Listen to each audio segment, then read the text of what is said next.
Bacare yn casglu. Mynd hibo Vickers yn hawdd. Cael ei dynnu lawr. Chwaraewyr Cei Connah. Andy Morrison yn apelio bod yna gic o smotyn fyna. Andy Morrison yn gandryll. Walters. Pas mlaen, pas dda. Ac Liam Thomas. Liam Thomas! Yn agor y sgorio yn erbyn Cei Connah. Cei Connah heb golli eto tymor yma. Y Caerfyrddin heb ennill. Ond adi'r gol yna yn mynd i roi'r fuddugoliaeth gyntaf yna i Caerfyrddin tymor yma. Owen da bêl fewn. Gwas yna Wild sy'n flicio i. Camgymeriad Disney. Yn cael y bêl, mae Bacare wedi casglu. Care! Am gol! Union i'r sgôr.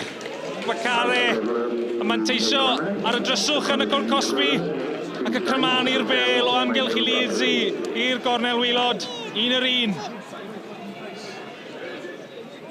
Yna mae Greg Walters yn cyfuno gyda Bowen. Gwrth ymosod, nhw'n chwarae'n dda yn codi'r bêl lan, mae Bowen. Achubiad da ar y linell gan Morris. Gwrth ymosod hyfryd gan yr hen air fyna. Callum Morris yn arwrol. Jamie Insel. Ni'n arbennig o dda i ryddhau Nathan Wolf ar yr asgell dde. Fe'n camu fewn. Mae'n gweld rhediad Bacare. Bacare yn cael y bêl ar ochr y cwrt bach ac yn rhoi Cei Connah nôl ar y blaen. Cei Connah gwrth ymosod a Bacare a'i ail o'r gêm yn rhoi Cei Connah ar y blaen. Jamie Insel. Wolf nawr. Cael ei groesiad.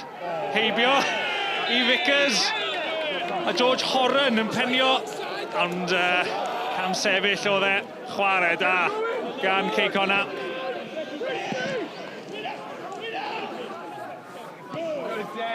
Dim cam sefyll.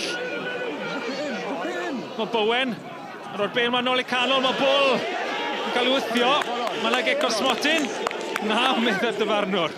Ond na achos da Andy Morris yn apelio yn y cynta. Mae'n meddwl bod yna achos da Danny Thomas apelio nawr. Declan Carolney yn dda i droi a colli Callum Morris yn ei lled iddi. Bydd yn dod fewn. Bull yn cael ei droi ati. Hwnna'n yn bwnsio yn boenus heibio i'r postyn.